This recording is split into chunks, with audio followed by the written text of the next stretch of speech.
अस्सलाम वालेकुम dear students, उम्मीद है आप सब ठीक होंगे।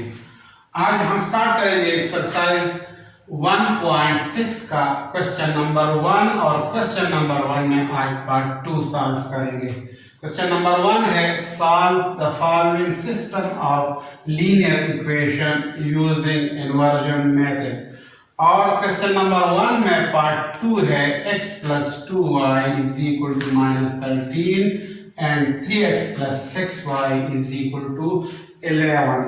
तो सॉल्यूशन में हम दोनों इक्वेशंस को यहाँ पे लिख लेते हैं। x plus 2y is equal to -13 और इसके नीचे हम 3x plus 6y is equal to 11 को लिख लेते हैं।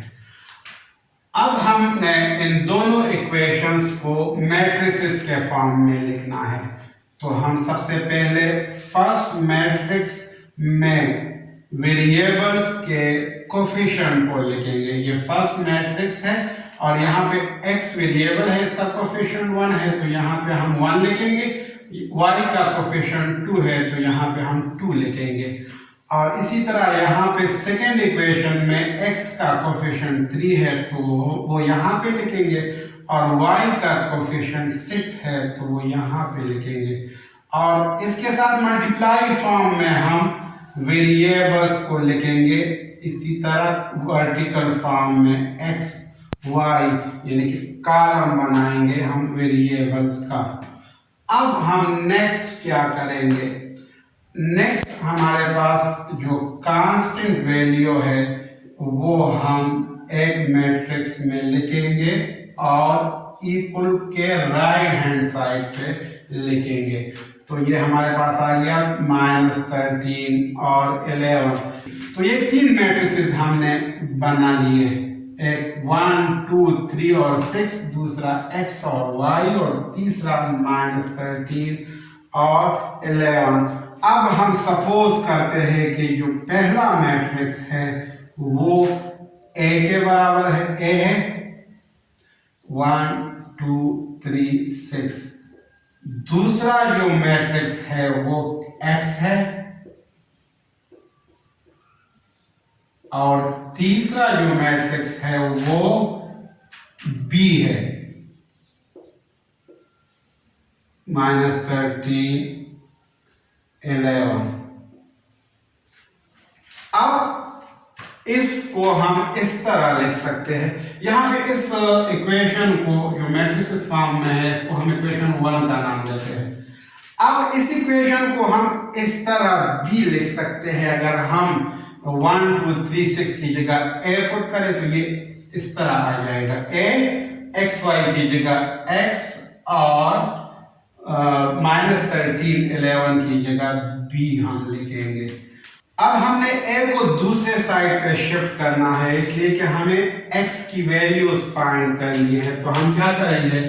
डिवाइड करेंगे दोनों साइड से a को, तो ये इस तरह बन जाएगा ax divided by a is equal to b by a और a कैंसिल हो गए, हमारे पास ये आ गया x is equal to a।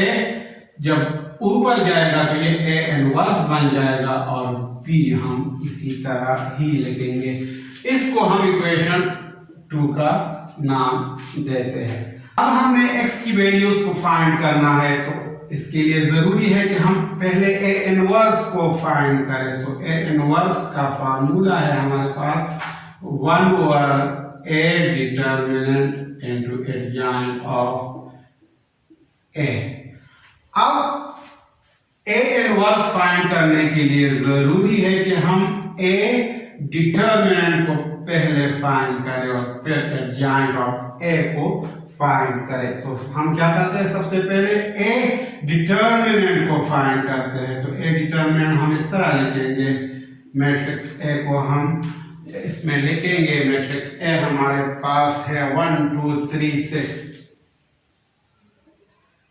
अब a डिटर्मिनेंट फाइंड करने का तरीका ये है कि फर्स्ट डायगोनल्स के जो एंट्रीज है वो मल्टीप्लाई होंगे माइनस सेकेंड डायगोनल्स की एंट्रीज मल्टीप्लाई होंगे और वो यहाँ पे लिखेंगे 2 into 3। तो A डिटर्मिनेंट हमारे पास आ गया 1 इंटू 6 माइनस 2 इंटू 3 से भी 6 आता है, तो A डिटर्मिनेंट 0 आ गया।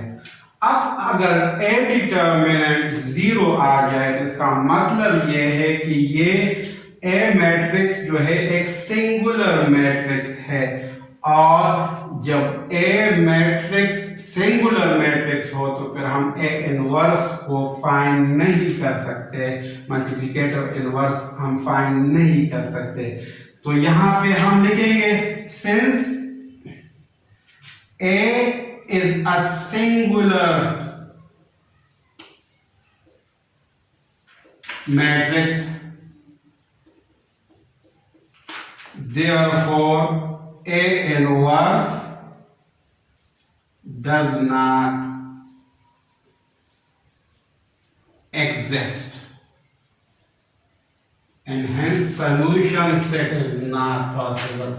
Hence solution set is not possible.